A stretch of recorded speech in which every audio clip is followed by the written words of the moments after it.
Isang baso ng mamahaling alak para sa 10 taon ng pagsasama, ngunit lason pala ang nakatira sa loob nito.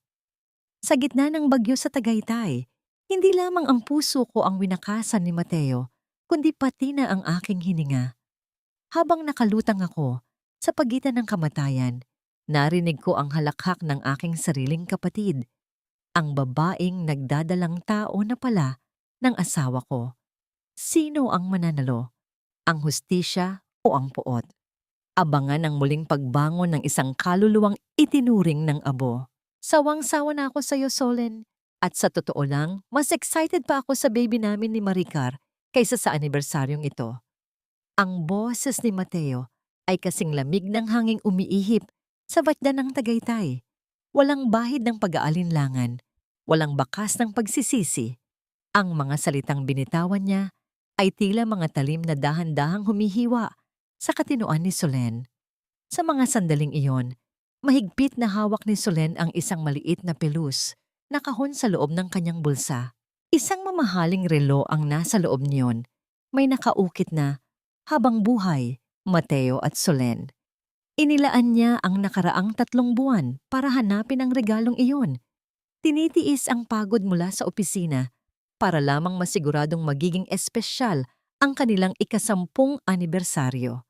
Ngunit ang init ng kanyang pagmamahal ay sinalubong ng nagyayelong katotohanan.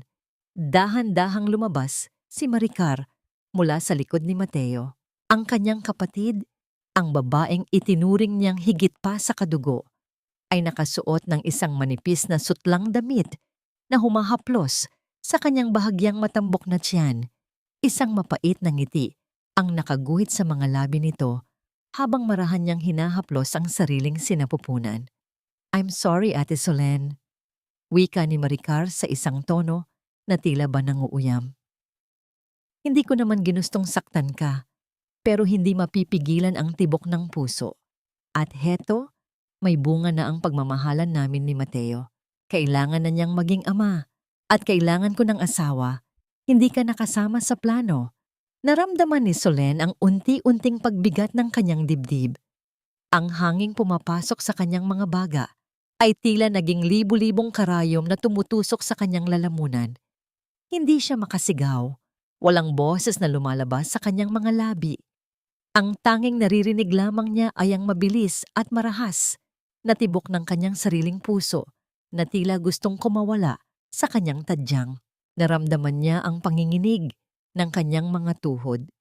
Ang kahon ng relo sa kanyang bulsa ay dahan-dahang nadulas at bumagsak sa damuhan. Ang tunog ng pagtama nito sa lupa ay hindi man lamang narinig sa gitna ng ugong ng paparating na bagyo. Ngunit para kay Solen, iyon ang tunog ng pagkadurog ng huli niyang pag-asa. Nanlalabo ang kanyang paningin habang tinitingnan ang 2 taong pinakamahal niya sa mundo. Ang lalaking pinangakuan niya ng katapatan sa harap ng dambana at ang kapatid na binihisan at pinakain niya noong wala pa itong anuman. Ngayon, silang 2 ang nakatayo roon, nagkakaisa sa iisang layunin, ang burahin siya sa mundong ito. "Mateo, bakit?" Sa wakas ay naibulong ni Solen. Ang kanyang boses ay nanginginig at halos hindi marinig. "Ibinigay ko ang lahat sa iyo, ang kumpanya ni Papa, ang buhay ko, ang bawat hininga ko. Bakit kailangan ganito?" Humakbang paitaas si Mateo. Ang kanyang mukha ay wala ng bahid ng pag-ibig na dati niyang ipinapakita. "Dahil ikaw ay isang anino lamang ng nakaraan, Solen. Ikaw ang nagmamay-ari ng lahat, habang ako ay tagasunod mo lang. Pagod na akong maging anino mo. Ngayong wala na ang tatay mo, wala na ring dahilan para manatili pa ako sa tabi mo." Sa isang iglap, naramdaman ni Solen ang isang malakas na tulak sa kanyang balikat.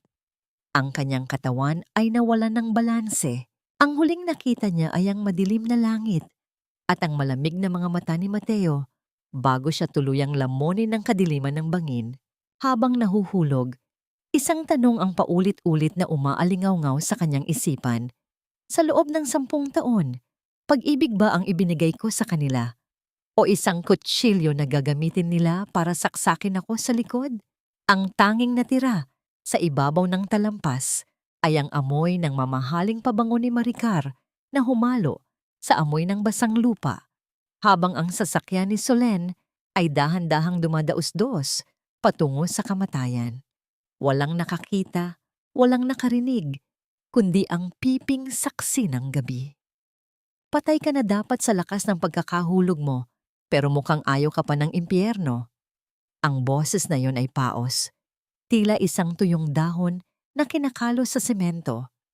Nang dahan-dahang imulat ni Solen ang kanyang kaliwang mata, ang tanging bahagi ng kanyang mukha na hindi nababalot ng makapal at malapot na dugo, isang madilim at mababang kisame na gawa sa nipa ang tumambad sa kanya. Ang bawat paghinga niya ay tila paghigop ng mga bubog. Bawat pintig ng kanyang puso ay isang martilyo na pumupukpok sa kanyang nadurog na panga. Sa gilid ng kanyang paningin, isang anino ng isang lalaki ang nakaupo sa isang lumang bangko. Si Lito. Ang kanyang mga kamay ay magaspang, puno ng kalyo at may mga bahid ng putik. Ngunit ang paraan ng paghawak niya sa isang basang bimpo ay may kasamang hindi maipaliwanag na ingat. Inilapat niya ang malamig na tela sa noo ni Solen at sa sandaling iyon, ang lamig ay naging isang kuryenteng gumising sa alaala ng trahedya. Naalala ni Solen ang halakhak ni Maricar. Naalala niya ang huling sulyap ni Mateo bago siya tuluyang bumulusok sa kawalan. Ang sakit ng pagkakalaglag ay wala pa sa kalahati ng sakit ng katotohanang ang mga taong binuhatan niya ng mundo ang siya ring nagbaon sa kanya sa hukay. Gusto niyang sumigaw. Gusto niyang itanong kung nasaan siya, kung bakit siya buhay pa. Ngunit ang kanyang lalamunan ay tila punong-puno ng tuyong lupa. Ang tanging lumabas sa kanyang mga labi ay isang mahina at gumaralgal na ungol ng pagdurusa. Huwag mo nang pilitin, iha. Wasak ang panga mo. Maraming buto sa katawan mo ang bumigay, wika ni Lito, habang dahan-dahang hinihipan ang isang maliit na mangkok ng mainit na lugaw. Dito muna tayo sa kubo ko. Malayo ito sa kabihasnan, malayo sa mga taong gustong pumatay sa'yo. Marang inalalaya ni Lito ang ulo ni Solen. Sa bawat paggalaw, parang muling nagigiba ang buong pagkatao ni Solen. Isang kutsara ng malabnaw na lugaw ang dahan-dahang ipinasok sa kanyang bibig. Ang lasa niyon ay mapait, may halong mga halamang gamot na pilit na isinusuka ng kanyang katawan. Ngunit ang init niyon ang nagpaalala sa kanya na tumitibok pa rin ang kanyang puso. Pinagmasdan ni Lito ang babaeng nasa harap niya. Ang dating magandang mukha na madalas niyang nakikita sa mga pahayagan, ang mukha ni Solen Evangelista, ay isa na lamang ngayong tumpok ng pasa, sugat at namamagang laman. Ramdam ni Lito ang bigat ng puot sa mga mata ng babae. Alam niya ang pakiramdam na yon, ang puot na nagmumula sa pagtatraidor ng mga makapangyarihan. Kilala ko ang asawa mo, Solen. Kilala ko ang pamilya ni Mateo. Dagdag ni Lito, ang kanyang tinig ay naging mas madilim pa kaysa sa gabi sa labas ng kubo. Dahil sa kanila, nawala ang lahat sa akin. Ang anak ko, ang dangal ko. Itinapon nila ako na parang basura pagkatapos nila akong gamitin. Kaya huwag kang mag-alala, hindi kita isusuko sa kanila. Ang kaaway ng kaaway ko ay kakampi ko. Tumulo ang isang butil ng luha mula sa mata ni Solen, gumuhit sa gitna ng mga benda sa kanyang mukha. Hindi ito luha ng pasasalamat, kundi luha ng isang kaluluwang nagniningas sa galit. Sa loob ng maliit at madilim na kubong iyon, habang ang ulan ay patuloy na bumubuhos sa bubungan, isang bagong uri ng ugnayan ang nabuo sa pagitan ng dalawang sugatang nilalang. Sa kalagitnaan ng gabi, nang sandaling maiwan si Solen sa katahimikan, pilit niyang itinaas ang kanyang nanginginig na kamay. Gusto niyang hawakan ang kanyang mukha, gusto niyang maramdaman ang sarili. Ngunit sa bawat daliring sumasagi sa mga benda, tila isang banyagang nilalang ang kanyang nahahawakan. Wala na ang malinis na balat, wala na ang matangos na ilong, Wala na ang Solen na kilala ng mundo. Habang nakatingala sa butas-butas na bubungan, isang kaisipan ang tila isang lason na dahan-dahang kumalat sa kanyang isipan. Kung ang mukha ko ay wala na, at ang pangalan ko ay itinuturing ng patay, sino na ako ngayon? At paano ko sisimulan ang paghahasik ng apoy sa paraisong ninakaw nila sa akin? Ang katahimikan sa paligid ay nabasag lamang ng mahinang tunog ng pag-apoy ng uling sakalan, tila isang babala na ang apoy ng paghihiganti ay dahan-dahan nang naglalagablab sa gitna ng kadiliman. Patay na si Papa.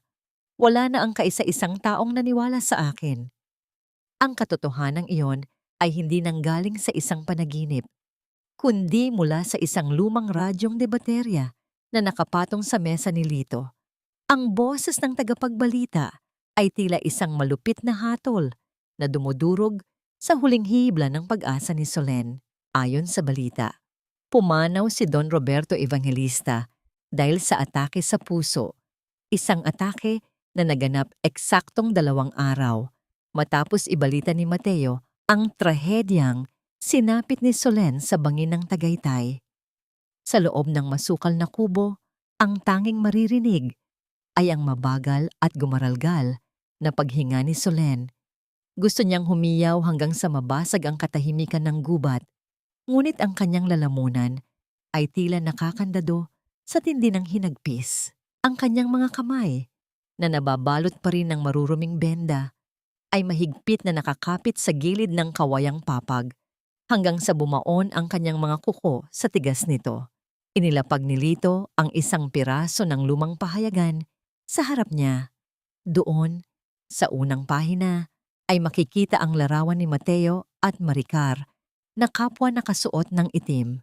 Ang kanilang mga mukha ay puno ng huwad na lungkot habang magkahawak kamay silang nakatayo sa harap ng kabaong ni Don Roberto. Sa ilalim ng larawan, nakasulat ang titulong nagpapakulo sa dugo ni Solen. Mateo Evangelista, hinirang na bagong tagapangulo ng Evangelista Fabrics.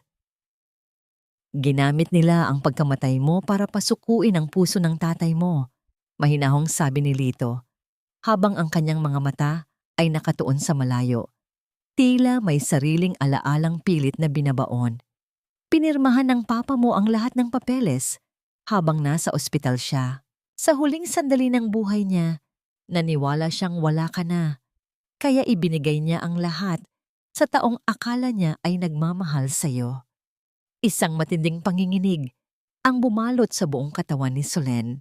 Nararamdaman niya ang alat ng kanyang sariling luha na dumadaloy sa loob ng mga benda, humahapdi sa mga sariwang sugat sa kanyang pisngi. Ang bawat salita ni Lito ay tila mga abo na isinasabog sa kanyang sugatang puso. Nawala na ang kanyang yaman, nawala na ang kanyang pangalan, at ngayon, pati ang kaisa-isang haligi ng kanyang buhay ay itinumba na ng kasamaan ni na Mateo at Maricar. Pilit na bumangon si Solen, kahit na ang bawat buto sa kanyang katawan ay tila nagre-rebelde sa sakit. Gumapang siya patungo sa isang sulok ng kubo kung saan nakasandal ang isang maliit at basag na salamin. Sa loob ng ilang linggo, iniwasan niyang tingnan ang kanyang sarili. Ngunit ngayong wala na si Don Roberto, kailangan niyang makita ang iniwan ng trahedya sa kanya. Nang dahan-dahan niyang maabot ang salamin, ang tanging nakita niya sa gitna ng mga bitak nito ay ang abo ng kanyang nakaraan. Ang mukhang dati ay tinitingala dahil sa ganda at linis ay isa na ngayong mapa ng kapangitan at puot. Ang kanyang balat ay tila nilamon ng apoy at bakal, at ang kanyang mga mata ay wala ng bahid ng kislap na dati niyang taglay. Sa gitna ng kanyang paghihinagpis, kinuha ni Solen ang isang maliit na matulis na bato sa sahig. Sa pamamagitan ng kanyang nanginginig na kamay, pilit niyang inukit sa sahig na lupa ang pangalan ng kanyang ama, Roberto. Kasabay ng bawat galaw ng kanyang daliri, unti-unting napapalitan ang kanyang pighati ng isang malamig at matigas na determinasyon. Patay na si Solen. Bulong niya sa sarili Ang kanyang boses ay tila galing sa ilalim ng lupa, malalim at puno ng banta. Kasama ni Papa, ibabaon ko na rin ang babaeng mahina at utu-uto. Ang luhang ito, ang huling patak na iaalay ko para sa kanila. Tumingin siya kay Lito na tahimik na nakasubaybay sa kanya. Sa mga sandaling iyon, ang hangin sa loob ng kubo ay tila naging mas mabigat. Ang bawat pintig ng puso ni Solen ay hindi na para sa buhay, kundi para sa isang misyong wala nang balikan. Kung ang mundo ay naging abo na para sa kanya, titiyakin niyang ang bawat taong nagdulot nito ay muling masusunog sa apoy na kanyang sisindihan. Tulungan mo ako. Lito, wika niya, ang kanyang mga mata ay nanlilisik sa gitna ng kadiliman. Hindi ako pwedeng mamatay bilang isang biktima. Kailangan kong isilang muli, kahit na ang kapalit nito ay ang aking kaluluwa. Ang bawat ikot ng puting tela sa aking muka ay tila pagbabalot sa isang bangkay na malapit ng mabuhay muli. Sa loob ng 6 na buwan, ang bawat araw ni Solen ay naging isang mahaba, madugong pakikidigma sa kanyang sariling katawan. Sa ilalim ng pangangalaga ni Lito at ng isang matandang doktor na nagtatago sa dilim ng kagubatan, unti-unting binuo ang isang bagong katauhan mula sa mga piraso ng kanyang nadurog na pagkatao. Tiisin mo ang hapdi, iha.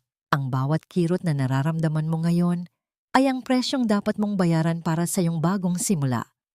Ang mahinahong paalala ni Dr. Aris habang dahan-dahang nililinis ang mga tahi sa kanyang pisngi. Ang amoy ng gamot at antiseptiko ay naging kasing pamilyar na ng hangin sa paligid. Hindi na mabilang ni Solen kung ilang beses siyang naluha sa tindi ng sakit. Ngunit sa tuwing pipikit siya, ang mukha ni Mateo at ang mapang-uyam na tawa ni Maricar ang nagsisilbing pampakalma sa kanyang nagngangalit na kalamnan. Hindi lamang ang kanyang mukha ang binago ng panahon. Sa mga gabing tahimik, habang ang tanging naririnig ay ang huni ng mga kuliglig sa labas ng kubo, tinuturuan siya ni Lito kung paano maging ibang tao. Tinuruan siya nitong baguhin ang kanyang lakad, ang ayos ng kanyang balikat, at higit sa lahat, ang kanyang boses.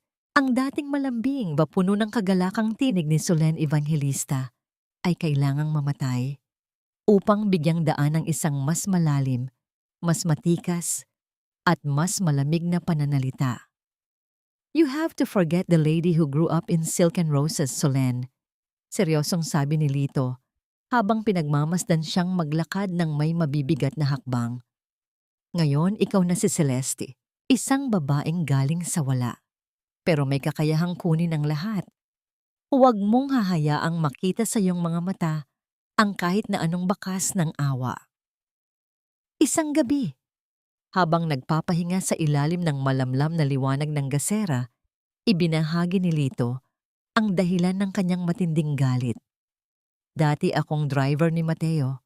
Bago pa kayo ikasal, alam ko ang bawat dumi sa likod ng kanyang malinis na barong.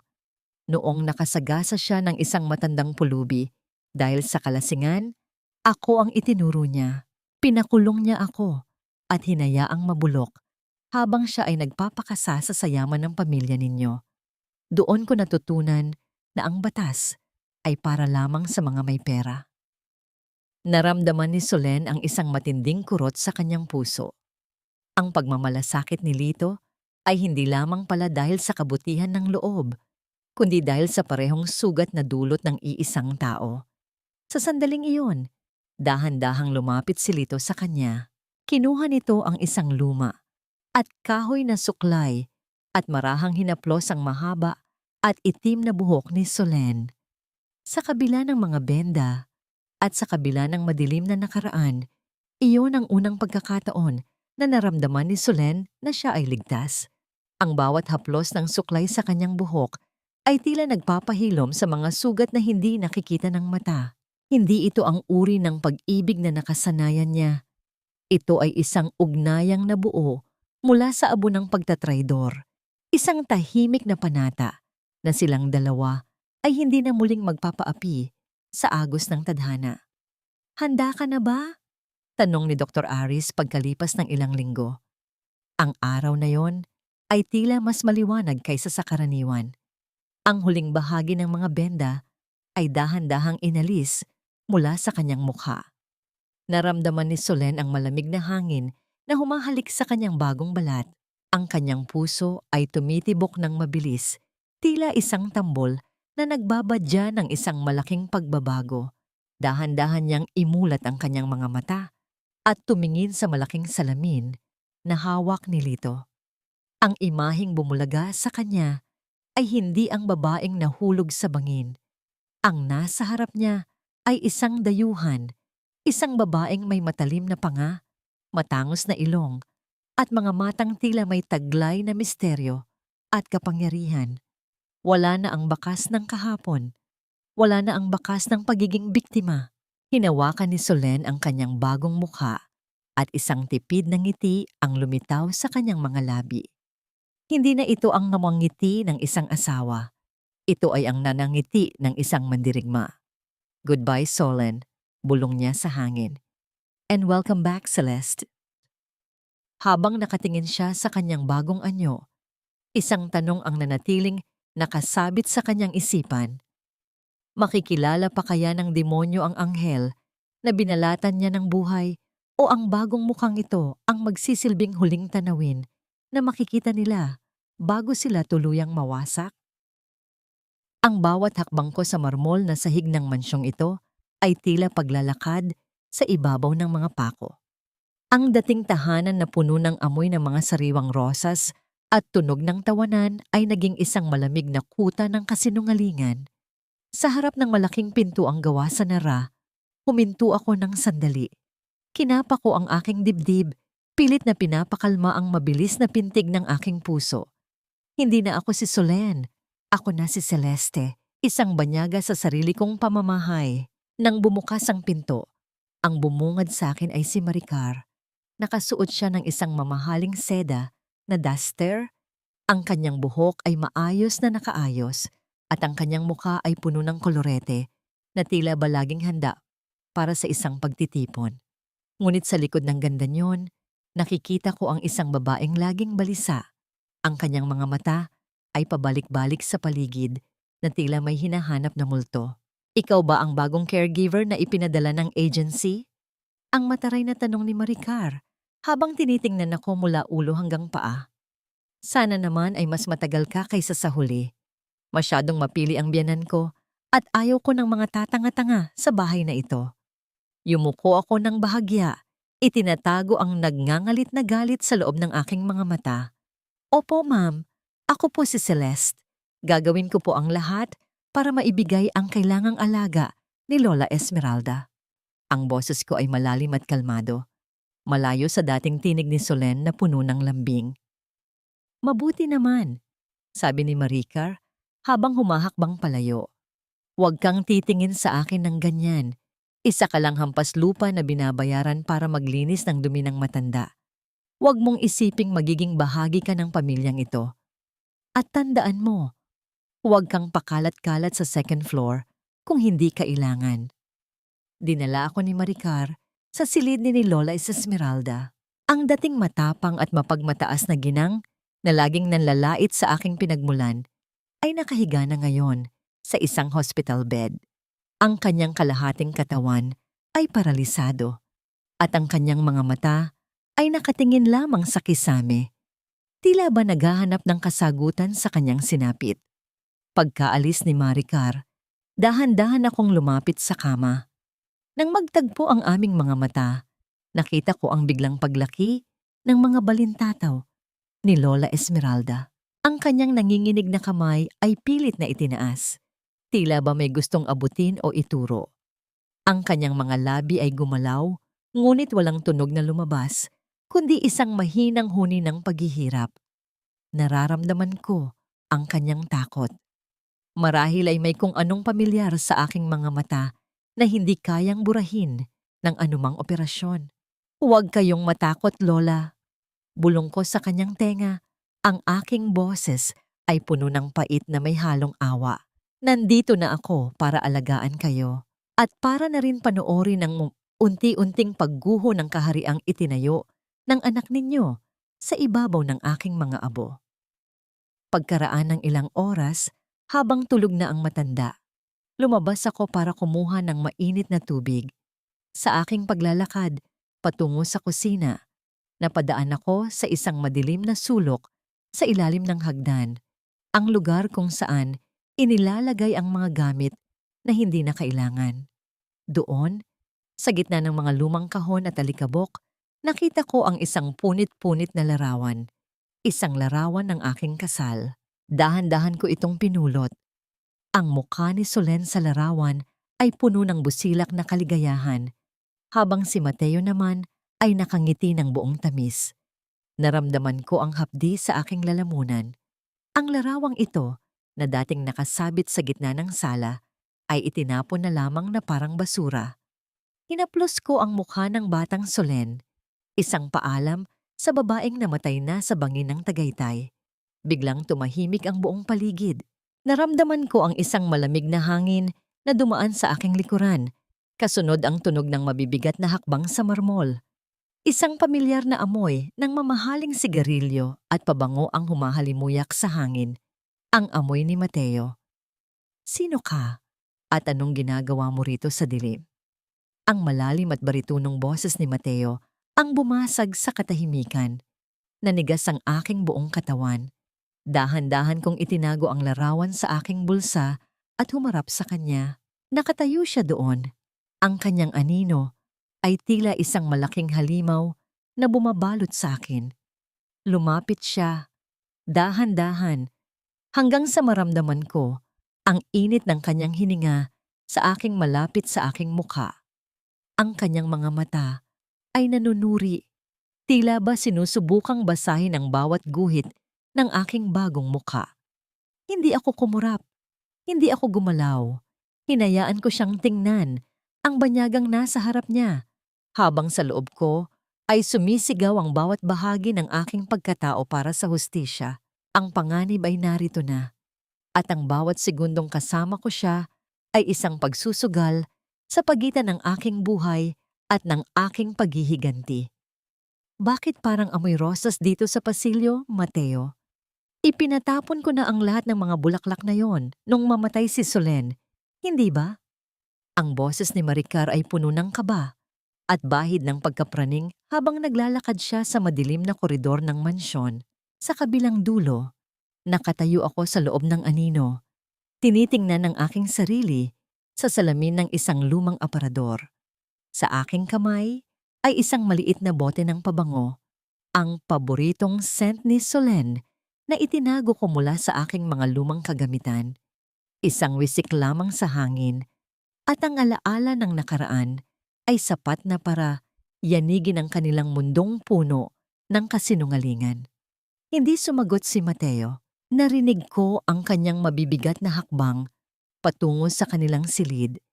Ang tunog ng kanyang sapatos sa makinis na sahig ay tila isang mabagal na pagbilang sa mga sandaling natitira para sa kanilang katahimikan. Nararamdaman ko ang bigat ng kanyang hininga, ang uri ng paghinga ng isang lalaking pilit na ibinabaon ng isang bangkay na ayaw manatili sa ilalim ng lupa. Nang masiguro kong nakapasok na sila sa silid, dahan-dahan akong lumapit sa kwarto ni Lola Esmeralda. Ang matanda ay gising pa. Ang kanyang mga mata ay nakatitig sa bintana kung saan ang liwanag ng buwan ay tumatama sa kanyang kulubot na balat. Nilapitan ko siya at dahan-dahang hinaplos ang kanyang paralisadong kamay. Ang kanyang balat ay malamig, tila ba antunti na siyang kinakain ng sarili niyang takot. Lola, gising pa po pala kayo, bulong ko. Ang aking tinig ay tila isang malambot na sutla na may nakatagong lason.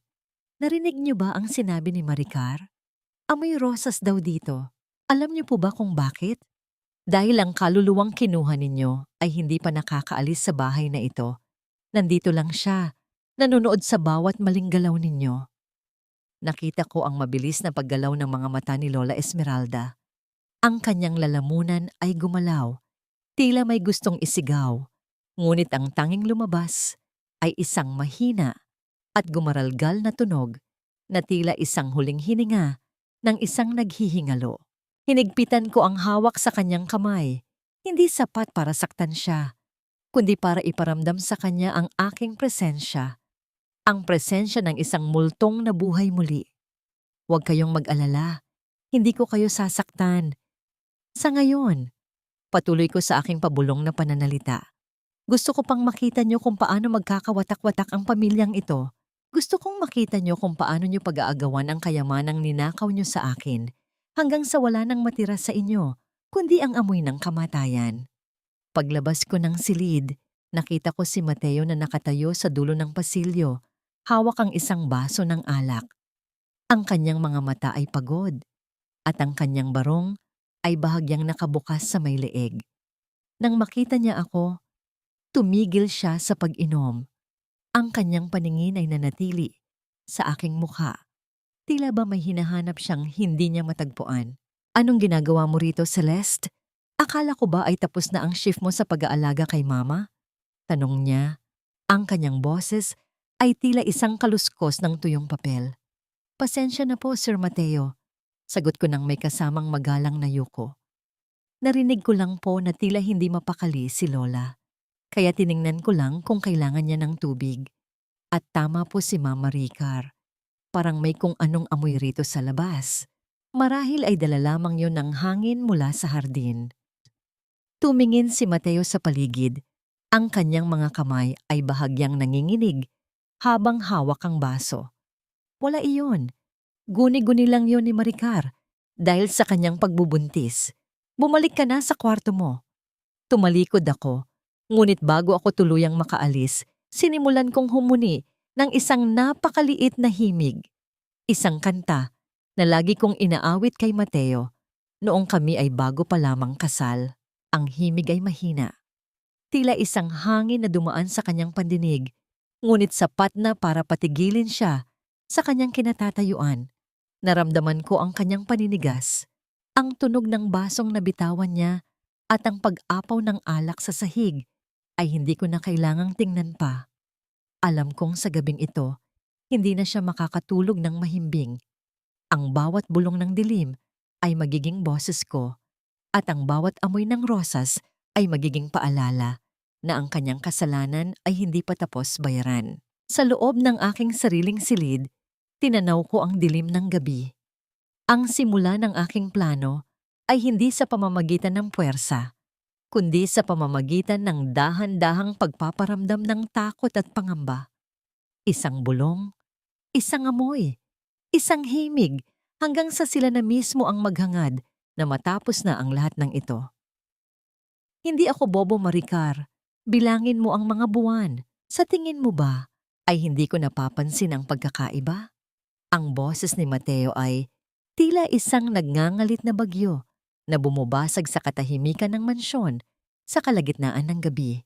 Nakatayo ako sa likod ng makapal na kurtina sa pasilyo. Hawak ang isang tray ng tsaa para kay Lola Esmeralda. Hindi ako gumagalaw. Tila ba naging bahagi na ako ng mga anino sa dingding. Sa kabilang bahagi ng pinto, naririnig ko ang gumaralgal na boses ni Maricar, puno ng takot at desperasyon. Mateo, makinig ka muna. Stress lang ito kaya siguro nagkakamali ka ng bilang. Paano mo nagagawang pagdudahan ang sarili nating anak? Sa'yo ito, Mateo. Sa'yo lang. Ang tunog ng paghikbi ni Maricar ay tila isang huwad na musika sa aking pandinig. Alam ko ang bawat tono ng kanyang pagsisinungaling. Ako ang unang biktima ng kanyang mga matatamis na salita. Ngunit si Mateo ay hindi na ang lalaking mabilis mauto. Ang kanyang hinala ay tila isang laso na dahan-dahang kumakain sa kanyang tiwala. Narinig ko ang tunog ng isang basong ibinato sa pader na sinundan ng marahas na pagbukas ng pinto. Halos masagi ako ni Mateo sa kanyang paglabas. Ang kanyang muka ay kasing pula ng alak na madalas niyang inumin at ang kanyang mga mata ay nanlilisik sa galit. Nang masiguro kong nakalayo na siya, dahan-dahan akong pumasok sa silid ni Maricar. Nakaupo siya sa gilid ng kama, ang kanyang buhok ay gulo-gulo at ang kanyang muka ay basa ng luha. Nang makita niya ako, Agad niyang pinunasan ang kanyang mga mata at sinubukang ibalik ang kanyang mapagmataas na anyo. Ngunit ang panginginig ng kanyang mga kamay ay hindi niya maitago. "Anong ginagawa mo rito, Celeste? Hindi ba't sabi ko ay huwag kang papasok nang hindi ko tinatawag?" Ang mataray niyang sabi, bagaman ang kanyang boses ay nanginginig sa pagod. "Pasensya na po, Ma'am Maricar." Mahinahon kong sagot habang inilalapag ang tsaa sa mesa. "Narinig ko po ang ingay at nag-alala lang ako sa inyong kalagayan, lalo na't maselan ang inyong pagbubuntis. Masama po sa baby ang sobrang stress." Tumingin sa akin si Maricar, tila ba naghahanap ng kakampi sa gitna ng kanyang kaguluhan. "Mabuti ka pa, Celeste. Mas nag-aalala ka pa kaysa sa asawa ko. Wala na siyang ginawa kundi sisihin ako. Akala niya yata ay madali ang pinagdadaanan ko." Lumapit ako sa kanya at dahan-dahang hinaplos ang kanyang balikat. Ang bawat haplos ko ay tila isang mapait na paalala ng kanyang mga kasalanan. "Huwag po kayong mag-alala, ma'am. Siguro ay kailangan lang ni Sir Mateo ng oras. Pero kung may maitutulong po ako, kung may kailangan kayong ilihim o na ayusin, nandito lang po ako. Minsan, ang katotohanan ay pwedeng ayusin para hindi makasakit." Hindi ko nakita ang kanyang mukha, ngunit naramdaman ko ang pagtigil ng kanyang paghinga. Sa sandaling iyon, alam kong pumasok na siya sa aking bitag. Ang tiwalang ibinibigay niya sa akin ngayon ang magiging mitya ng kanyang tuluyang pagbagsak. Habang kunwari ay inaaliw ko siya, napansin ko ang isang lumang sobre sa ilalim ng kanyang unan. Isang sobre na may tatak ng isang klinika na hindi ko pa naririnig. Sa isang pagkakataon na tumalikod si Maricar para uminom ng tsa, mabilis kong nakita ang isang pangalan sa labas ng sobre, Jojo Valderrama. Isang pangalan mula sa kanyang nakaraan. Isang pangalan na alam kong magiging susi sa pagtuklas kung sino ang tunay na ama ng batang dinadala niya. Lumabas ako ng silid nang may tipid na ngiti sa aking mga labi. Sa dilim ng pasilyo, nakita ko ang aking sariling refleksyon sa isang antigong salamin. Ang mga mata ni Celeste ay kumikinang sa tuwa, isang madilim at mapanganib na tuwa. Ang mundong itinayo ni na Mateo at Maricar sa ibabaw ng kasinungalingan ay nagsisimula ng mabitak, at ang kailangan ko na lang gawin ay hintayin ang huling pagguho nito. Ngunit bago ako tuluyang makabalik sa aking kwarto, narinig ko ang boses ni Mateo mula sa opisina. Kausap ang isang tao sa telepono. Ang kanyang boses ay malamig at puno ng determinasyon. "Gusto ko ng DNA test sa sandaling lumabas ang bata. At kung kailangang gawin ng mas maaga, gawin ninyo. Hindi ako magpapalaki ng anak ng ibang lalaki sa ilalim ng aking bubong." Ang mga salitang iyon ay tila isang kampanang nagbabadya ng digmaan. Ang pagdududa ni Mateo ang siyang dahan-dahang tatapos sa kanila, at ako ang manunood sa bawat hakbang ng kanilang pagkakawasak. Ang silid ng pagpupulong ng Evangelista Fabrics ay tila naging isang malaking kabaong. Ang amoy ng lumang kahoy at ang lamig ng aircon ay hindi sapat para itago ang tensyong bumabalot sa bawat opisyal na naroroon. Sa kabisera ng mesa nakaupo si Mateo. Ang kanyang mukha ay maputla at ang kanyang mga daliri ay walang tigil sa pagtapik sa ibabaw ng mga papeles na naglalaman ng katotohanang pilit niyang itinatawid. Ang kumpanya ay nalulunod na sa utang. Kung hindi tayo makakahanap ng investor sa loob ng 48 oras, kailangan nating ideklara ang pagkalugi, ang matigas na pahayag ng isa sa mga matatandang board member, Mateo. Mula nang mamatay si Solen at si Don Roberto, tila nawala ng timon ang barkong ito. Nanginig ang panga ni Mateo sa narinig. Gusto niyang sumigaw. Gusto niyang ipagtanggol ang kanyang sarili. Ngunit bago pa man siya makapagsalita, ang malaking pinto ng boardroom ay dahan-dahang bumukas. Ang tunog ng bawat mabigat na hakbang sa makinis na sahig ay tila isang babala na may paparating na daluyong na hindi nila kayang pigilan. Pumasok ang isang babae. Hindi siya ang Celeste na nakasuot ng uniforme ng caregiver. Ito ay isang Celeste na nakasuot ng isang madilim na asul na suit.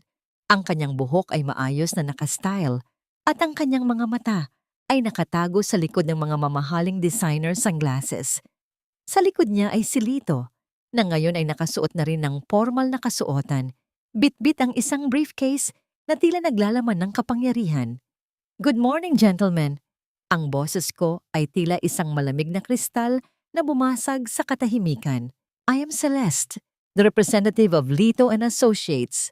I heard your company is in need of a savior, and I am here to decide if you are worth saving." Tumayo si Mateo, ang kanyang mga mata ay nanlaki sa gulat. "Celeste, anong ginagawa mo rito? Paano ka naging..." Hindi niya natapos ang kanyang sasabihin. Ang kanyang paningin ay nakapako sa aking mukha. Tila ba sinusubukan niyang hanapin ang bakas ng caregiver na nakikita niya gabi-gabi sa kanilang mansyon. Dahan-dahan, kung inalis ang aking sunglasses, ang aking tingin ay matalim, direkta, at walang bahid ng takot. "Mr. Evangelista, sa loob ng bahay ninyo, ako ang tagapangalaga ng inyong ina. Pero sa loob ng silid na ito, ako ang may hawak ng inyong kapalaran. Maupo ka, dahil hindi pa ako tapos magsalita." Ang bawat salita ko ay tila isang sampal sa mukha ni Mateo. Nanigas siya sa kanyang kinatatayuan bago dahan-dahang naupo. Ang kanyang mga mata ay hindi maalis sa akin. Isang halong pagtataka, galit, at isang kakaibang uri ng atraksyon na hindi niya maipaliwanag. Hindi niya alam na ang babaeng nasa harap niya ay ang mismong asawang itinapon niya sa bangin, na ngayon ay nagbabalik para bawiin ang bawat hibla ng tela ng Evangelista Fabrics. Inilapag ko ang mga kondisyon ng aming investment sa mesa. Ang mga ito ay mabigat. Halos sakalin ang kapangyarihan ni Mateo sa kumpanya. Kailangan ninyong isanla ang lahat ng natitirang shares, pati na ang mansyong tinitirhan ninyo ngayon bilang collateral. Kung mabibigo kayong ibalik ang kumpanya sa dati nitong sigla sa loob ng 6 na buwan, ang lahat ng pag-aari ng mga ebanghelista ay mapupunta sa akin. Isang matinding katahimikan ang muling namayani. Ang bawat opisyal ay nagkatinginan. Alam nilang ito na lamang ang huling paraan para hindi sila tuluyang mabaon. Habang binabasa ni Mateo ang mga papeles, sinadya kong dumaan sa likod niya. Sa isang mabilis na pagkakataon, nahulog ang kanyang mamahaling ballpen sa sahig. Sa halip na pulutin ito, dahan-dahan ko itong tinapakan gamit ang aking matulis na takong. Dinudurog ang plastik nito sa ibabaw ng alpombra. "Sayang naman ang panulat mo, Mateo." Bulong ko malapit sa kanyang tenga. Sapat na para siya lang ang makarinig. Parang ang kumpanyang ito, kapag hindi maayos ang paghawak, madaling madurog. Naramdaman ko ang panginginig ng kanyang balikat. Nang tumingin siya sa akin, nakita ko ang isang kakaibang kislap sa kanyang mga mata. Isang kislap na puno ng pagnanasa at kuryosidad. "Bakit parang kilala kita, Celeste? Bakit parang ang bawat galaw mo ay pamilyar?" Isang tipid na ngiti lamang ang isinagot ko. "Marahil ay dahil sa mga panaginip mo, Mr. Evangelista. O marahil ay dahil sa mga multong pilit mong kinakalimutan." Bago matapos ang pulong, tumayo si Mateo at lumapit sa akin. Ang kanyang boses ay naging mas malambot. Tila ba sinusubukan niyang gamitin ang kanyang karisma na dati ay naging dahilan ng aking pagbagsak. "Miss Celeste, para sa formal na pagsisimula ng ating partnership, maaari ba kitang anyayahan sa isang hapunan? Sa Sabado ng gabi, sa Tagaytay, isang espesyal na gabi para sa akin, at gusto kong makilala pa ang babaeng handang sumugal para sa kumpanya ko." Napatigil ako sa loob ng ilang segundo. Ang Sabado ay ang anibersaryo ng aking kamatayan. Isang mapait na tawa ang muntik nang kumawala sa aking lalamunan. Tinanggap ko ang kanyang paanyaya ng may isang malamig na tango. Ang bitag ay nakahanda na at si Mateo mismo ang naglalakad patungo rito. Dala ang kanyang sariling mga tanikala. Habang naglalakad ako palabas ng gusali, naramdaman ko ang init ng araw sa aking balat. Ang dagat ng paghihiganti ay dahan-dahan nang humahampas sa pampang at sa pagkakataong ito, ako ang reyna ng bawat alon. Napakaganda ng gabi, hindi ba Celeste? Parang ang lahat ng bituin ay nakatingin sa atin dito sa Tagaytay. Ang boses ni Mateo ay puno ng malambot na himig. Ang uri ng boses na ginamit niya noong akitin niya ako, 10 taon na ang nakalilipas. Nakaupo kami sa isang tinitingalang restaurant sa gilid ng Bachda, kung saan ang malamig na hangin ng gabi ay humahalik sa aming mga balat. Ang bawat haplos ng hangin ay tila isang malamig na daliri na nagpapaalala sa akin ng gabing itinulak ako ng lalaking ito patungo sa kamatayan. Ang lugar na ito ang naging saksi sa aking katapusan at ngayon, ito ang magiging saksi sa kanyang dahan-dahang pagguho. Tumingin ako sa kanya ng may isang misteryosong nangiti. Ang suot kong pulang damit na gawa sa seda ay tila isang dumadaloy na dugo sa gitna ng dilim. Masyadong maganda ang gabi para sa mga taong walang itinatago, Mr. Evangelista. Pero para sa iba, ang kadiliman sa ibaba ng bangin na yan ay maaaring puno ng mga sikretong ayaw na nilang muling mabuhay. Napatigil si Mateo sa pag-ikot ng kanyang baso ng alak. Ang tunog ng kristal na marahang tumatama sa kanyang singsing ay bumasag sa katahimikan. Sa loob ng ilang segundo, nakita ko ang pagdaan ng isang anino ng takot sa kanyang mga mata bago niya ito mabilis na pinalitan ng isang pilit na tawa. Masyado kang seryoso, Celeste. Gusto ko lang namang ipagdiwang ang ating bagong partnership. Alam mo ba? Ngayong gabi ay anibersaryo rin ng isang malaking pagbabago sa buhay ko. Hindi ko na kailangang itanong kung anong pagbabago iyon. Alam kong ang tinutukoy niya ay ang gabing naging malaya siya mula sa akin. Ngunit bago pa man siya makapagsalita muli, ang katahimikan ng aming hapunan ay nabasag ng marahas na pagbukas ng pinto ng beranda. Ang tunog ng mabibigat at mabilis na hakbang sa sahig ay tila isang babala ng isang darating na gulo. Pumasok si Maricar. Ang kanyang mukha ay puno ng galit. Ang kanyang buhok ay bahagyang gulo-gulo.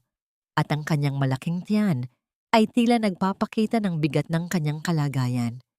Ang kanyang mga mata ay nanlilisik nang makita niya kaming magkasama. Lumapit siya sa aming mesa at sa isang mabilis na galaw, itinaboy niya ang mga kubyerto sa sahig na lumikha ng isang matunog na pagbagsak sa marmol.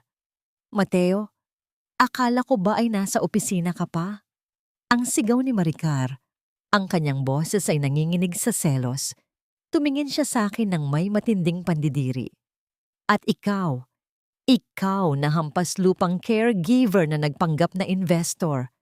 Anong karapatan mong makipag-date sa asawa ko sa gabi ng anibersaryo ni Solen? Nanatili akong kalmado. Dahan-dahanan kong kinuha ang aking napkin at pinunasan ang aking mga labi. Mama Ricar, ang partnership namin ni Mr. Evangelista ay purong trabaho lamang. Kung mayroon mang namamagitan sa amin, iyon ay ang kagustuhan naming parehong isalba ang kumpanyang iniwan ni Solen. Isang bagay na mukhang hindi ninyo nagawa ng maayos. Wala kang alam. Susugod sana si Maricar sa akin, ngunit mabilis siyang napahawak sa kanyang tiyan at napaupo sa bakanting upuan, hinihingal sa pagod at emosyon. Ang kanyang mukha ay namutla at ang bawat hininga niya ay tila isang hirap na pag-ungol ng sakit. Tumingin si Mateo kay Maricar nang may halong hiya at galit. Umuwi ka na, Maricar.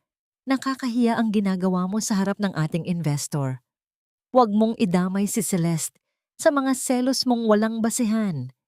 Isang mapait na tawa ang kumawala sa aking lalamunan, ngunit hindi ko ito ipinakita. Ang dalawang ahas na ito ay dahan-dahan nang kumakagat sa isa't isa. Lumapit ako kay Maricar at kinuha ang aking panyo mula sa aking bag. Isang puting panyo na may bordadong titik na S sa isang sulok. Ang huling panyong ginamit ko bago ang trahedya. Heto po, ma'am. Mukhang pawis na pawis kayo. Sabi ko nang may malambot na boses habang iniaabot ang panyo. Nang makita ni Maricar ang titik na S, napatigil siya. Ang kanyang mga mata ay nanlaki at ang kanyang buong katawan ay nanginginig sa takot. Alam ko ang iniisip niya. Alam ko ang multong nakikita niya. Hinawakan niya ang panyo ng may nanginginig na mga daliri. Tila ba ang tela niyon ay gawa sa nagbabagang uling? Saan mo ito nakuha? Ang nauutal niyang tanong. Ang kanyang boses ay halos hindi na lumalabas. Bigay po yan ng isang kaibigan. Sagot ko ng may malamig na titig. Sabi niya, ang mga bagay na pagmamay-ari ng isang taong kinuha ng marahas ay laging bumabalik sa mga taong nag-iwan sa kanila. Bumagsak ang panyo sa sahig. Si Maricar ay biglang tumayo at kumaripas ng takbo palabas ng restaurant. Tila ba hinahabol siya ng isang halimaw mula sa kadiliman. Sinubukan siyang habulin ni Mateo, ngunit bago siya makaalis, hinawakan ko ang kanyang braso. Ang aking hawak ay mahigpit, tila isang tanikalang bakal. Hayaan mo muna siya, Mateo. Mas kailangan niya ang katahimikan ngayon. Bulong ko. Nang sandaling iyon, nag-vibrate ang cellphone ni Mateo sa ibabaw ng mesa. Isang mensahe mula sa isang hindi kilalang numero ang lumitaw sa screen na nasulyapan ko ng mabilis. Sir, nahanap na namin ang pinagtataguan ng driver na si Lito at may kasama siyang babaeng may benda sa mukha ng mga nakaraang buwan. Naramdaman ko ang biglang pagbilis ng tibok ng aking puso. Ang tamtuto ni Mateo ay malapit na sa katotohanan. Tumingin si Mateo sa mensahe at ang kanyang mukha ay naging kasing tigas ng bato. Ang gabi ng hapunan ng mga ahas ay hindi pa tapos at ang bawat isa sa amin ay handa nang maglabas ng kamandag para mabuhay. Habang nakatingin ako sa labas ng bintana, sa madilim na bangin ng Tagaytay, isang katanungan ang pilit na gumugulo sa aking isipan. Handa na ba akong mamatay muli kung sakaling mabunyag ang aking lihim o sapat na ang aking bagong mukha para takasan ang kamatayan sa ikalawang pagkakataon? Mababango ang mga puting lila na nakapaligid sa buong ballroom ng hotel, ngunit para sa akin, amoy kamatayan ang bawat sulok ng silid na ito. Ngayong gabi, ang ika-100 araw mula nang mawala si Solen Evangelista. Isang malaking pagtitipon ang inorganisa ni Mateo. Isang huwad na parangal para sa asawang siya rin naman ang pumatay. Sa gitna ng entablado, nakatayo si Mateo, nakasuot ng itim na barong at pilit na naglalabas ng mga luha sa harap ng mga kamera at ng alta sosyedad ng Maynila. Solen was my life, my partner, and my soul. Ang boses ni Mateo ay nanginginig sa mikropono, isang pagganap na karapat-dapat sa isang parangal. Ang bawat hibla ng Evangelista Fabrics ay itatayo ko muli bilang alaala sa kanyang kabutihan. Hindi ko siya malilimutan hanggang sa huling hininga ko. Nakatayo ako sa gilid ng dilim, malapit sa control booth kung nasaan si Lito. Nararamdaman ko ang pagngingit-ngit ng aking mga ngipin sa bawat salitang lumalabas sa bibig ng lalaking ito. Sa tabi ni Mateo, nakaupo si Maricar, na pilit ding nagpapahid ng luha habang hawak ang kanyang tiyan. Ang kanilang pagpapanggap ay tila isang malupit na biro na malapit nang matapos. Ngayon, panoorin po natin ang isang maikling video bilang pag-alala sa mga huling sandali at sa legasya ni Solen. Pagpapatuloy ni Mateo habang dahan-dahang namamatay ang mga ilaw sa paligid. Ang malaking screen sa likod ni Mateo ay bumukas. Ngunit sa halip na ang mga larawan ng aking nangiti at ang aking mga gawaing kawanggawa, ang bumungad sa lahat ay isang malabong video mula sa isang kamera sa loob ng sasakyan, ang dashcam na lihim na ipinaayos ni Lito bago ang trahedya. Ang tunog ng malakas na ulan at ang ugong ng hangin sa Tagaytay ay pumuno sa katahimikan ng ballroom. Sawang-sawa na ako sa iyo, Solen. At sa totoo lang, mas excited pa ako sa baby namin ni Maricar kaysa sa anibersaryong ito. Ang boses ni Mateo ay umalingaw-ngaw sa buong silid, malinaw at nakakapangilabot. Nakita ng lahat kung paano itinulak ni Mateo ang sasakyan. Narinig ng lahat ang halakhak ni Maricar habang nanonood sa gilid ng bangin. Ang mga bulungan sa madla ay tila isang dambuhalang alon na dahan-dahang lumalaki. Nanigas si Mateo sa gitna ng entablado. Ang kanyang muka ay naging kasing puti ng mga lila sa kanyang paligid. Sinubukan niyang sumigaw sa mga technician na patayin ang video, ngunit walang nakinig sa kanya. Dahan-dahan akong lumabas mula sa anino. Ang bawat pagtama ng aking takong sa sahig ay tila isang tunog ng kampanang nagbabadya ng katapusan. Inalis ko ang aking mga sunglasses at ang aking itim na belo. Humakbang ako paakyat sa entablado, direkta sa harap ni Mateo. Ang buong ballroom ay binalot ng isang nakakabinging katahimikan. Ang mga mata ng mga tao ay nakapako sa aking bagong mukha, ngunit ang aking presensya ay tila isang multong pamilyar sa kanilang lahat. Nandito na ako, Mateo. Ang aking boses ay hindi na pabulong. Ito ay dumaan sa mikropono, malakas at puno ng kapangyarihan. Akala mo ba ay madali mong mababaon ang katotohanan kasama ng bangkay ko? Akala mo ba ay mananatili akong abo habang ikaw ay nagpapakasa sa yaman ng aking ama? Solen, ang nauutal na bulong ni Mateo, ang kanyang mga tuhod ay tila bibigay na sa bigat ng kanyang takot. Hindi, hindi maaari. Patay ka na. Nakita kitang nahulog. Isang mapait ng ngiti ang lumitaw sa aking mga labi. Ang babaeng itinulak mo ay namatay na nga. Pero ang babaeng nasa harap mo ngayon ay ang iyong hatol. Ang bawat sentimo ng kumpanyang ito, ang bawat piraso ng lupang kinatatayuan mo ay hindi na sayo. Pinirmahan mo ang sarili mong kamatayan nang tanggapin mo ang investment ni Celeste. Hysterical na tumayo si Maricar. Ang kanyang mga mata ay nanlilisik sa galit at takot. Nagsisinungaling siya. Isang impostora ang babaeng yan. Mateo, huwag kang maniwala sa kanya.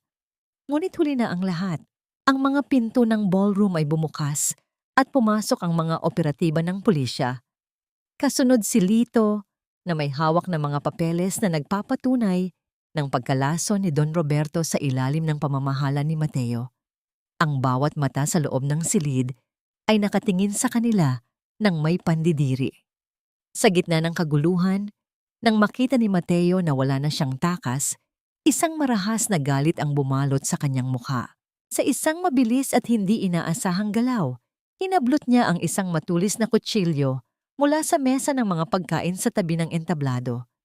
Hinila niya si Maricar sa kanyang harap. Itinutok ang talim sa leeg ng sarili niyang kasabwat at ina ng kanyang dinadalang anak. Huwag kayong lalapit! Ang sigaw ni Mateo, ang kanyang mga mata ay tila sa isang baliw na hayop na nasukol sa sulok. Kung babagsak ako, isasama ko ang babaeng ito at ang anak ko. Solen, pakawalan mo ako o mamamatay ang kapatid mo sa harap mo. Napatigil ang lahat. Ang ingay ng mga kamera ay napalitan ng isang nakakabininging kaba. Nakatingin ako kay Maricar na ngayon ay nanginginig sa takot. Ang kanyang mga mata ay nagmamakaawa sa akin. Sa sandaling ito, ang buhay ng aking kaaway ay nasa kamay ng lalaking pinili niyang mahalin kaysa sa akin. Ang paghuhukom ay narito na, ngunit sa paraang hindi ko inaasahan. Huwag kang lalapit, Solen! Isang hakbang mo pa, hihiwain ko ang leeg ng babaeng ito. Ang boses ni Mateo ay tila isang hayop na nasukol sa sulok, puno ng takot at baliw na determinasyon. Ang matulis na kutsilyo ay nakadiin sa maputing leeg ni Maricar, sapat na para mag-iwan ng isang mapulang guhit. Nakita ko ang panginginig ng buong katawan ni Maricar. Ang kanyang mga mata ay nanlalaki sa matinding sindak, habang ang lalaking pinili niyang mahalin kaysa sa kanyang sariling kapatid ay handa siyang gawing pananggalang para lamang makatakas. Nanatili akong nakatayo sa gitna ng entablado. Ang aking mga kamay ay nakakuyom, ngunit ang aking mukha ay nananatiling kalmado. Mateo, bitawan mo siya. Wala ka ng takas. Ang lahat ng tao sa silid na ito ay saksi sa ginawa mo. Kahit patayin mo pa siya, hindi na mababago ang katotohanang ikaw ay isang mamamatay tao at magnanakaw. Wala akong pakialam. Ang sigaw ni Mateo, ang kanyang hininga ay mabilis at mabigat. Kung mamatay ako rito, isasama ko ang babaeng ito at ang batang dinadala niya. Maricar, ito ang gusto mo, di ba? Ang makasama ako habang buhay. Ngayon, tutuparin ko ang pangako ko. Sa sandaling iyon, nakita ko ang pagguho ng huling hibla ng pag-ibig sa mga mata ni Maricar. Ang kanyang hikbi ay naging isang mahina at gumaralgal na tawa ng kawalan ng pag-asa.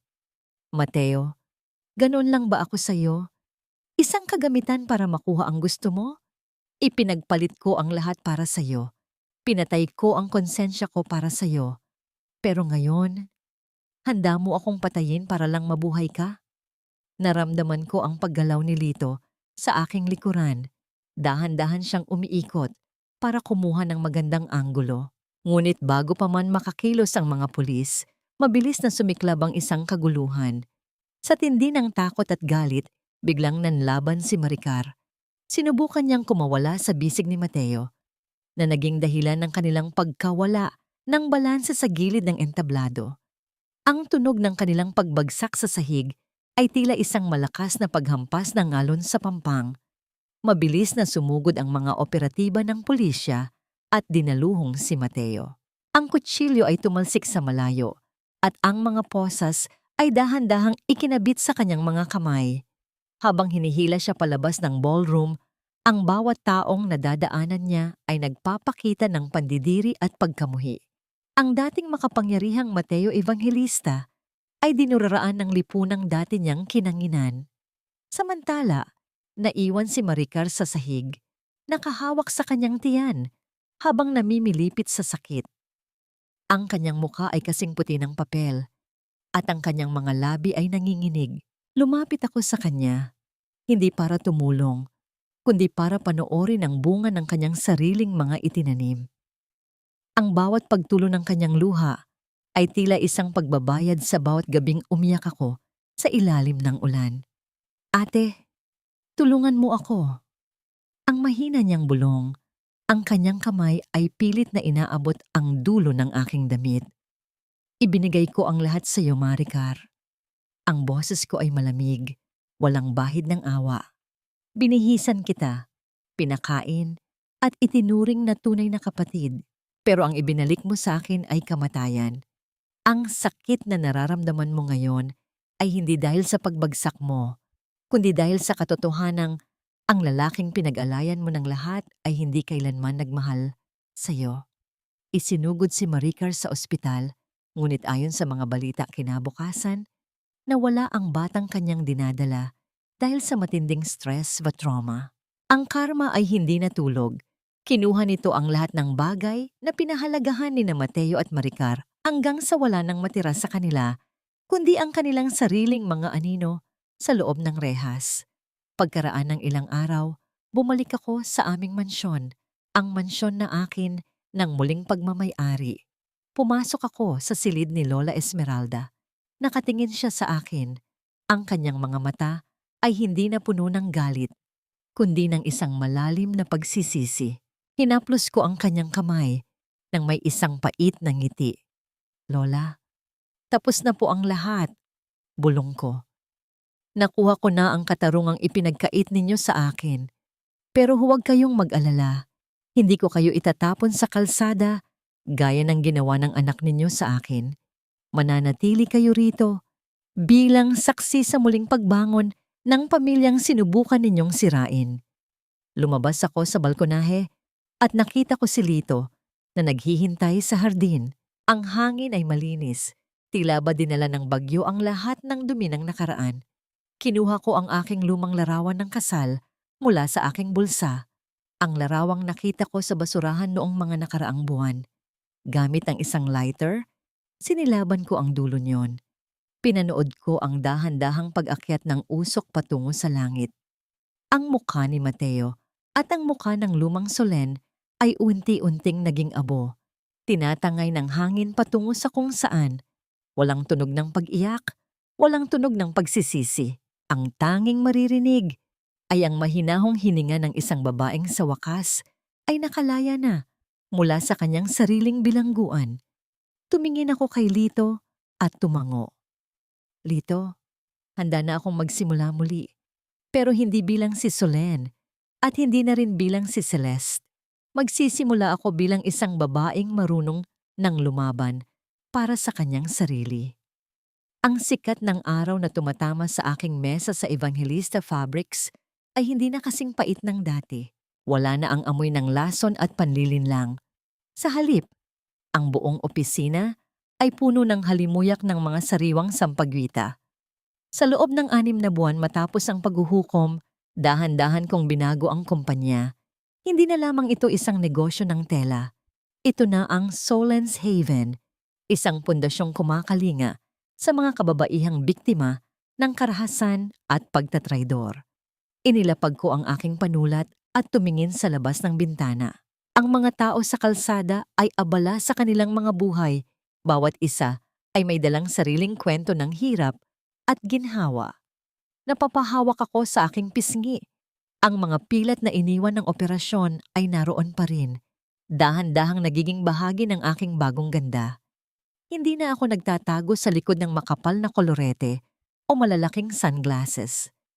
Tinanggap ko na ang bawat guhit sa aking mukha bilang isang mapa ng aking pakikidigma at tagumpay. Ngunit sa kabila ng lahat ng yaman at kapangyarihang nabawi ko, may isang bahagi ng aking puso na nananatiling tahimik. Si Lito. Umalis siya matapos ang paglilitis ng walang anumang pasabi maliban sa isang maikling sulat na nagsasabing tapos na ang kanyang misyon sa akin. Hindi ako tumigil hanggat hindi ko siya nahahanap. Dinala ako ng aking paghahanap sa isang malayo at tahimik na bayan sa tabing dagat. Ang tunog ng mga alon na humahampas sa pampang at ang amoy ng alat sa hangin ay tila isang oyayi na nagpapatuloy sa aking paghilom.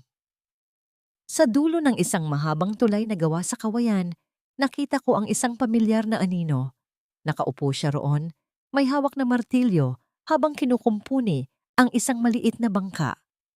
Masyadong malayo ang nilakbay mo para lang makita ang isang matandang driver, Solen o Celeste. Ang boses ni Lito ay nananatiling paos ngunit may kasamang malambot na tono nang marinig niya ang aking mga hakbang. Lumapit ako sa kanya at naupo sa buhanginan. Hindi alintana kung madumihan man ang aking mamahaling damit. Hindi na ako si Celeste, Lito, at hindi na rin ako ang lumang Solen na binihisan mo ng mga benda noong gabing iyon. Ang babaeng nasa harap mo ngayon ay ang babaeng binuo mo mula sa pagmamalasakit. Itinigil ni Lito ang kanyang ginagawa at tumingin sa akin. Ang kanyang mga mata ay puno ng paghanga at isang uri ng lungkot na pilit niyang itinatago. Maayos na ang buhay mo ngayon. Mayaman ka na uli. Iginagalang ng lahat. Bakit kailangan mo pang bumalik sa isang taong paalala lamang ng iyong madilim na kahapon? Hinawakan ko ang kanyang magaspang na kamay, ang mga kamay na nagligtas sa akin mula sa kamatayan.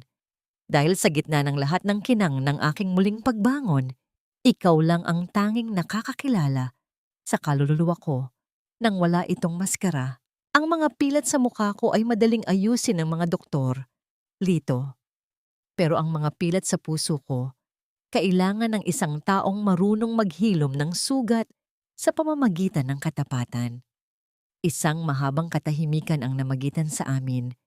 Tila ba ang buong mundo ay huminto para pakinggan ang bulong ng aming mga puso. Dahan-dahang kinuha ni Lito ang kanyang kamay at marahang hinaplos ang aking pisngi. Doon sa bahaging may pinakamalalim na tahi, ang kanyang haplos ay hindi masakit. Ito ay tila isang mainit na kumot sa gitna ng giniginaw na gabi. Hindi ko maipapangako sa iyo ang yaman, Solen. Bulong niya. Ang kanyang tinig ay nanginginig sa emosyon. Ang tanging maibibigay ko lang ay ang katahimikan ng dagat na ito at ang isang pusong hindi ka kailanman tatalikuran. Isang tipid na ngiti ang lumitaw sa aking mga labi. Sumandal ako sa kanyang balikat. Pinapakinggan ang payapang tunog ng kanyang paghinga habang ang araw ay dahan-dahang lumulubog sa guhit ng tagpuan.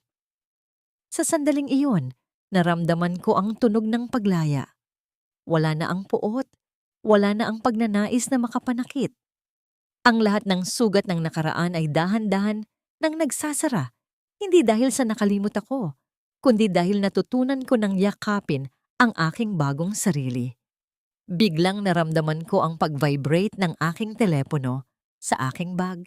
Isang mensahe mula sa aking abogado sa Maynila ang dumating. Miss Solen, may dumating na sulat mula sa kulungan. Galing kay Mateo.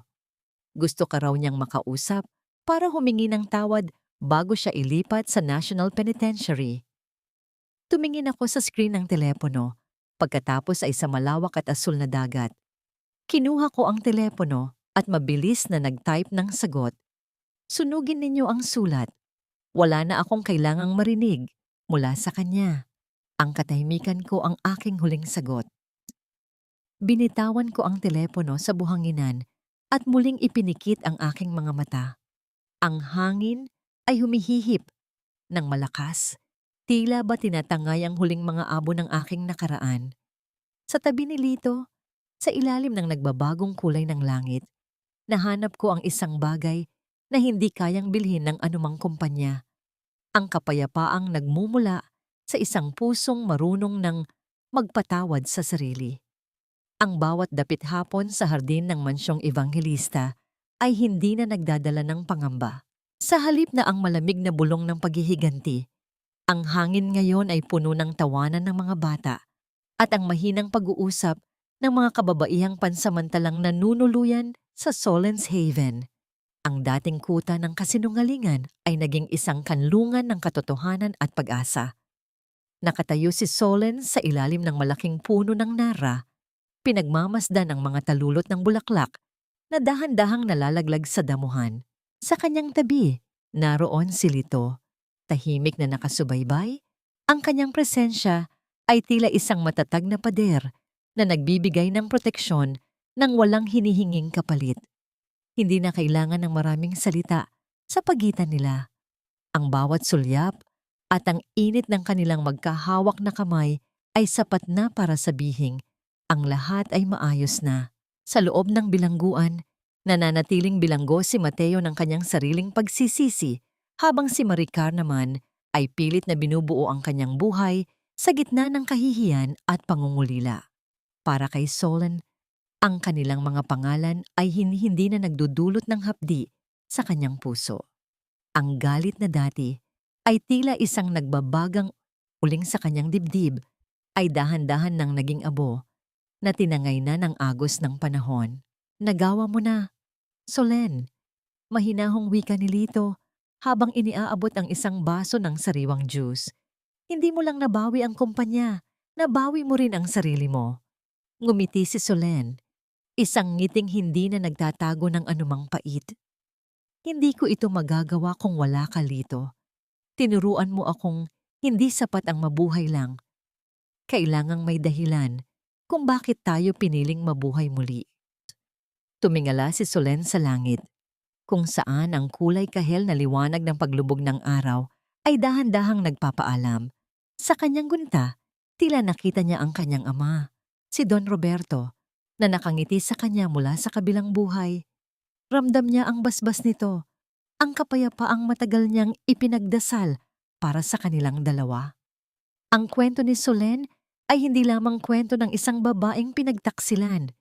Ito ay kwento ng bawat tao na dumaan sa apoy at lumabas na mas matatag. Ang kagandahan ay hindi lamang nakikita sa kakinisan ng balat, kundi sa lalim ng mga pilat na nagpapatunay na tayo ay lumaban at nanalo. Sa huling sandali ng araw, habang ang dilim ay dahan-dahang bumabalot sa paligid, isang maliit na alitaptap ang lumipad malapit sa mukha ni Solen. Sinundan niya ito ng tingin hanggang sa mawala ito sa gitna ng mga dahon. Doon niya napatunayan na kahit sa pinakamadilim na bahagi ng ating buhay, Laging may isang maliit na liwanag na gagabay sa atin pauwi, sa ating tunay na sarili, sa ating tunay na kapayapaan. Ang bagyo ay lumipas na, ang mga luha ay natuyo na, at sa dulo ng mahabang landas ng sakit, ang tanging natitira ay ang liwanag ng isang bagong umaga. Dahil sa dulo ng lahat, ang pag-ibig na nagmula sa paghilom ang tanging mananatiling totoo at buhay sa ating mga puso. Mula sa kaibuturan ng aking puso, nais kong magpasalamat sa bawat isa sa inyo na nanatili at nakinig hanggang sa huling kataga ng kwento ni Solene. Habang binubuo ko ang bawat pahina ng kanyang buhay, lalo na sa mga sandali ng kanyang matinding pighati sa dalampasigan at ang kanyang paghahanap kay Lito, hindi ko mapigilang makaramdam din ng bigat at pagluha. Ang kwentong ito ay hindi lamang bunga ng imahinasyon, kundi inspirasyon mula sa mga totoong karanasan ng katatagan at muling pagbangon ng mga kababaihang tila nawalan na ng pag-asa, ngunit muling nakatagpo ng liwanag sa gitna ng dilim. Ang pagpapatawad ay hindi isang tanda ng kahinaan, kundi isang sulo na nagbibigay ng liwanag sa ating sariling landas patungo sa kapayapaan. Tulad ng isang maliit na buto na kailangang mabaon muna sa dilim ng lupa upang maging isang matatag at malagong puno. Ang bawat sakit na ating naranasan ay paghahanda lamang para sa ating mas magandang bukas. Nais kong baunin ninyo ang mensahe na hanggat may hininga, laging may pagkakataon para sa isang bagong simula at mas malalim na pagmamahal sa sarili. Bago tayo tuluyang magpaalam sa mundo ni Solen at Lito, nais ko kayong tanungin. Sa inyong palagay, tama ba ang naging desisyon ni Solen na huwag nang harapin o basahin ang sulat ng pagsisisi ni Mateo? Kayo ba? Sa gitna ng isang matinding pagtatraidor, kaya nyo rin bang magpatawad nang walang hinihinging paliwanag para lamang sa inyong sariling katahimikan? Lubos akong umaasa na ang kwentong ito ay nag-iwan ng isang munting apoy ng pag-asa sa inyong mga puso sa gitna ng inyong mga ginagawa sa araw-araw. Kung inyong nagustuhan ang ating naging paglalakbay, huwag po ninyong kalimutang i-like ang video na ito at ibahagi sa inyong mga kaibigan at mahal sa buhay. Iwanan din po ninyo ang inyong mga saloobin at damdamin sa comment section. Bawat kwento ninyo ay nais kong mapakinggan. Maraming salamat sa inyong pagtangkilik at hanggang sa muli nating pagkikita sa susunod na kwento ng buhay, drama at tunay na pag-ibig.